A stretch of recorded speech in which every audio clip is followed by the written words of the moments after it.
रांची के खेलगांव स्थित Tana Bhagat indoor stadium से आज झारखंड की शिक्षा व्यवस्था के लिए एक बड़ी और अहम तस्वीर सामने आई।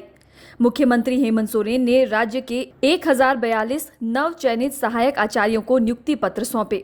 इनमें कक्षा 1 से 5 के लिए 274 इंटर प्रशिक्षित और 768 स्नातक प्रशिक्षित सहायक आचार्य शामिल हैं।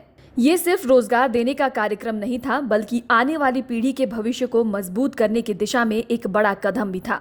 सर्वप्रथम सर, मैंने अभी तक आपको टीवी स्क्रीन या न्यूज़पेपर के हेडलाइंस में ही आपकी तस्वीर देखी थी। आज डायरेक्ट साक्षात्कार करने का मौका मिल रहा है।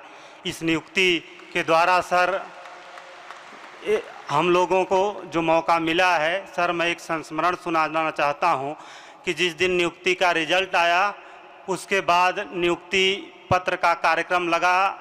न्यूज़पेपर में मेरी माँ ने आपकी तस्वीर देखी तो मेरी माँ ने भावुक होकर आपकी तस्वीर को 3 बार प्रणाम किया और मेरी माँ आज भी उस न्यूज़पेपर की प्रति को संजो कर रखी है। माननीय मुख्यमंत्री जी, मेरी माँ इस बात के लिए बहुत खुश है कि कहीं 1 रुपया न देना पड़ा। इतना पारदर्शी और निष्पक्ष तरीके से ये भर्ती हुई है। मेरे पिताजी इस दुनिया में नहीं हैं।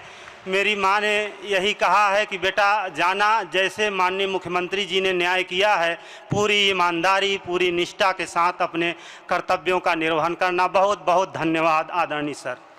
इस समारोह में मुख्यमंत्री ने राष्ट्रीय शिक्षा नीति 2020 के तहत कक्षा 6 से 12 के शिक्षकों के लिए CDP यानी कंटिन्यूअस प्रोफेशनल डेवलपमेंट के ऑनलाइन प्रशिक्षण कार्यक्रम का भी शुभारंभ किया। इस प्रशिक्षण का उद्देश्य शिक्षकों के ज्ञान और कौशल को लगातार बेहतर बनाना है, ताकि बच्चों को आधुनिक और गुणवत्तापूर्ण शिक्षा मिल सके। समारोह को संबोधित करते हुए मुख्यमंत्री हेमंत सोरेन ने कहा कि अब ये जिम्मेदारी नवनियुक्त शिक्षकों की है कि वे झारखंड के बौद्धिक भविष्य को नई दिशा दें। उन्होंने शिक्षकों से अपील की कि वे दूर दराज के गांवों तक जाएं, शिक्षा की रोशनी फैलाएं और बच्चों के सपनों को नई उड़ान दें। मुख्यमंत्री ने कहा कि झारखंड ने हमेशा देश को खनिज और संसाधन दिए, लेकिन शिक्षा के क्षेत्र में राज्य को लंबे समय तक वो अवसर नहीं मिला जिसका वो हकदार था। अब समय है इस तस्वीर को बदलने का। उन्होंने ये भी साफ संदेश दिया कि शिक्षक केवल किताबें पढ़ाने वाले नहीं, बल्कि समाज में बदलाव लाने वाले मार्गदर्शक भी होते हैं। उनका आचरण, उनका व्यवहार और उनके संस्कार ही नई पीढ़ी की भविष्य तय करेंगे।